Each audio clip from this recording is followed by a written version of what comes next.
Hello dear student, स्वागत है आप लोगों का लर्नर्स डे क्लास में। आज मैं आप लोगों को क्लास 4 का इंग्लिश ग्रामर में चैप्टर 21, जिसमें आज का हमारा टॉपिक है पास्ट परफेक्ट टेंस। ये टॉपिक मैं आप लोगों को पढ़ाने जा रहा हूँ। अगर आप इसे ध्यान से सुनते हैं तो पास्ट परफेक्ट टेंस आपको अच्छे से समझ में आ जाएगा। तो आइए सबसे पहले इसके परिभाषा को जानते हैं कि इसका परिभाषा क्या है। जैसा कि नाम से ही स्पष्ट है, पास्ट मतलब होता है भूत या अतीत, परफेक्ट मीन्स होता है पूर्ण और टेंस मीन्स होता है काल, यानी कि पूर्ण भूत काल, जिसका हिंदी होगा परिभाषा क्या है। वाक्य के नाम से ही है पूर्ण भूतकाल। जिस वाक्य से ये लगे कि भूतकाल में कोई कार्य पूर्ण हुआ है, जिस वाक्य से भूतकाल में कार्य का पूर्ण होना पाया जाए, वो हमारा पास्ट परफेक्ट टेंस होता है। एक बार फिर सुन लें कि जिस वाक्य से भूतकाल में किसी कार्य का पूर्ण होना पाया जाए, वो हमारा पास्ट परफेक्ट टेंस होता है। पहचान क्या है इसका? पहचान क्या है? पहचान है चुका था, चुके थे, चुकी थी, अथवा या था, ये थे, ये थे। दिया हो तो वो हमारा पास्ट परफेक्ट टेंस का वाक्य होता है। परिभाषा क्या बताया हमने कि जिस वाक्य से पास्ट टेंस में भूतकाल में कार्य का पूर्ण होना पाया जाए, वो पास्ट परफेक्ट टेंस होता है। पहचान क्या है कि चुका था, चुके थे, चुकी थी, या था, ये थे, ये थी, ये क्रिया के अंत में दिया होगा। तो अगर ऐसे वाक्य दिए हैं तो वो हमारा पास्ट परफेक्ट टेंस होता है। ये हो गया परिभाषा और इसका पहचान। आइए इसके रूल्स को देखते हैं। रूल्स क्या है इसके? रूल्स देखेंगे। रूल्स पहला रूल क्या है कि किसी भी सब्जेक्ट के साथ हेल्पिंग वर्ब हम क्या लगाते हैं? हैड लगाते हैं। किसी भी सब्जेक्ट के साथ हेल्पिंग वर्ब हैड होता है। और अगर कोई भी परफेक्ट हो, कोई भी परफेक्ट टेंस होता है, वो हमारा V3 होता है। क्रिया का थर्ड फॉर्म फॉर्मूला क्या हो जाएगा? सबसे पहले आप जैसा कि सब्जेक्ट लिखते आए हैं, सब्जेक्ट होगा, उसके बाद हैड होगा, उसके बाद V3 होगा, उसके बाद ऑब्जेक्ट होगा और अदर वर्ड होगा। ये है फार्मूला पहले रूल का। अगर इस पैटर्न पे कोई वाक्य है तो वो पास्ट परफेक्ट का होगा, और अगर हिंदी में कोई पास्ट परफेक्ट का वाक्य दिया हुआ है तो इस पैटर्न पे आप अनुवाद बनाएंगे। जैसे राम ने अखबार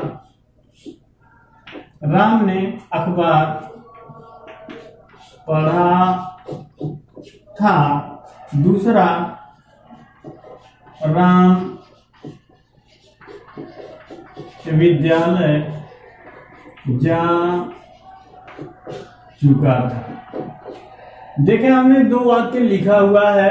एक तो जैसा कि पहचान बताए हैं उसके अकॉर्डिंग है। दूसरा देखें, उसमें न तो चुका था, चुके थे, चुकी थी, और न ही या था, ये थे, बल्कि आया क्या है? पढ़ा। ढ पे आ की मात्रा आया हुआ है। तो कोई भी वर्ण हो क्रिया के अंत में, उस पे आ की मात्रा, ए की मात्रा, ई की मात्रा हो, और अंत में था, थे, थी दिया हो, तो भी वो हमारा पास्ट परफेक्ट ही होता है। देखेंगे, राम ने अखबार पढ़ा था, सब्जेक्ट कौन है? राम है, तो हो जाएगा Ram.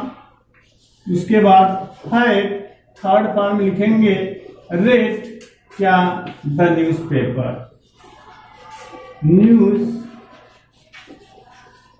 Ram had read the newspaper. Ram विद्यालय जा चुका था, तो राम हैड गॉन, V3 लिखेंगे, राम हैड गॉन कहाँ? To school. Ram had gone to school. अगर ये वाक्य हमारा निगेटिव में हो, ये तो अफर्मेटिव में है, निगेटिव में हो तो उसका फार्मूला क्या हो जाएगा? देख लें, निगेटिव अगर होगा तो हमारा यहाँ पे नॉट हो जाएगा, ये हाइड हो जाएगा और सब्जेक्ट यहाँ हो जाएगा। पहले क्या था, सब्जेक्ट था, हेड था, ये नॉट नहीं था, अब ये नॉट आ गया है। क्यों आ गया है? क्योंकि वाक्य अगर नकारात्मक रहे तो पूरा फार्मूला हमारा ये है, वाक्य नकारात्मक रहेगा तो यहाँ नॉट लगाएंगे, वाक्य अफर्मेटिव रहेगा, सकारात्मक रहेगा तो नॉट को नहीं लगाएंगे, जैसे दिया वैसे बना लेंगे। जैसे राम ने अखबार नहीं पढ़ा था। राम ने अखबार नहीं पढ़ा था तो हो जाएगा Ram had not read the news paper. बस अगर आप इसे ध्यान से देखते हैं तो बड़ा आसान है, चाहे वो अफर्मेटिव हो चाहे नेगेटिव हो, जैसे दिया है उसी पैटर्न पे रखते हुए चले जाएंगे। ये रहा पहला फार्मूला। आइए अब दूसरा फार्मूला देखते हैं। दूसरा किस टाइप का हो सकता है? दूसरा भी हमारा यही पैटर्न है, बस थोड़ा सा चेंज हुआ है। चेंज क्या हुआ है? सबसे पहले हम लिखेंगे हाइड, उसके बाद सब्जेक्ट। इसके पहले क्या था? ये यहाँ था और ये यहाँ था। अब ये किस वाक्य के लिए लागू होगा? जैसा कि आप यहाँ मार्क देख रहे हैं, इंट्रोगेटिव का इंट्रोगेशन का मार्क है, प्रश्नवाचक चिन्ह है, तो वाक्य हमारे प्रश्नवाचक होंगे। ये दूसरा फार्मूला है। किस टाइप के वाक्य होंगे तो ध्यान से सुन लें कि अगर वाक्य क्या से प्रारंभ होता है, इस टेंस का जो वाक्य है वो पास्ट परफेक्ट टेंस का जो वाक्य है वो क्या से शुरू होता है हिंदी में, तो इस पैटर्न पे अनुवाद हम बनाएंगे। जैसे क्या राम ने अखबार पढ़ा था? क्या राम ने अखबार पढ़ा था? अब देखें ये क्या से शुरू हुआ है। अनुवाद कैसे बनाएंगे? ये क्या से शुरू हुआ तो सबसे पहले आप लिखेंगे हैड। वर्ड नहीं लिखेंगे, सबसे पहले हैड लिखेंगे। जब कोई भी वाक्य हो क्या से शुरू होता है तो हम हेल्पिंग वर्ब से लिखना स्टार्ट करते हैं और हेल्पिंग वर्ब हमारा हैड है।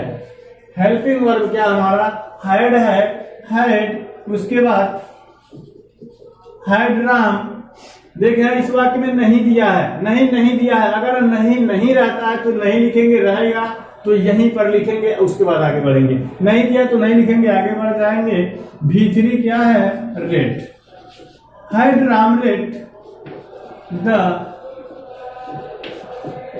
न्यूज़पेपर। बस इस तरीके से आप अनुवाद बनाएंगे। निगेटिव रहेगा तो आप यहाँ नॉट लगा देंगे, सब्जेक्ट के बाद लगा देंगे। कब? जब निगेटिव रहेगा तो। तीसरा फार्मूला देखते हैं। तीसरा फार्मूला क्या हो जाएगा? तीसरा देख लें। सबसे पहले आप लिखेंगे क्वेश्चन वर्ड, उसके बाद लिखेंगे हैड। ये तीसरा हमारा फार्मूला। ये क्वेश्चन वर्ड हैड है, सब्जेक्ट है नॉट, भीतरी ऑब्जेक्ट अदर वर्ड। वाक्य कैसे होंगे? राम ने अखबार क्यों पढ़ा था? अब देखें राम ने अखबार क्यों पढ़ा था, तो वाक्य अगर ऐसे आ जाए, ऐसे का मतलब अगर प्रश्नवाचक शब्द वाक्य के बीच में दिए हो और वो वाक्य इस टेंस का हो तो अनुवाद उसका इस पैटर्न पे बनेगा। Question word had, subject not, V3 object other word. देख लेंगे बिल्कुल सिमिलरिटी है, थोड़ा सा भी अंतर नहीं है। जो क्या से शुरू हुआ था तो यहां से था, अब क्वेश्चन वर्ड बीच में आएगा तो क्वेश्चन वर्ड पहले लिखेंगे, बाकी सारा फार्मूला हमारा वही है। तो बिल्कुल आसान है। अगर आप एक फार्मूला सही ढंग से इसको देख लेते हैं तो उसी पैटर्न पे आप बनाते हुए चले जाए। आइए हम बात बनाते हैं। सबसे पहले इसका अंग्रेजी लिखेंगे। क्यों का अंग्रेजी होता है वाई के बाद आप लिखेंगे हैड। वाई हैड, सब्जेक्ट लिखेंगे राम। वाई हैड राम, उसके बाद read the newspaper. Why had Ram read the newspaper? ऐसे आप अनुवाद बनाएंगे। अगर यही वाक्य ऐसे हो कि राम ने अखबार क्यों नहीं पढ़ा था, अगर वाक्य ऐसे हो तो आप बनाएंगे अनुवाद। देखें, अब हमने क्या नहीं लिख दिया है, तो सब्जेक्ट के बाद देखेंगे नॉट लिखा है, तो सब्जेक्ट के बाद हम नॉट लिख देंगे, उसके बाद लिखेंगे रेड, उसके बाद द न्यूज़पेपर।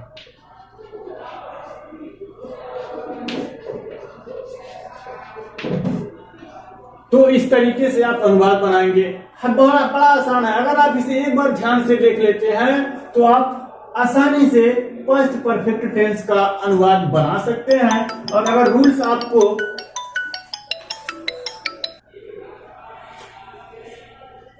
अगर आप रूल्स को जानते हैं तो आप आसानी से पहचान सकते हैं कि जो वाक्य इंग्लिश में दिया है वो पास्ट परफेक्ट टेंस का है अथवा नहीं है।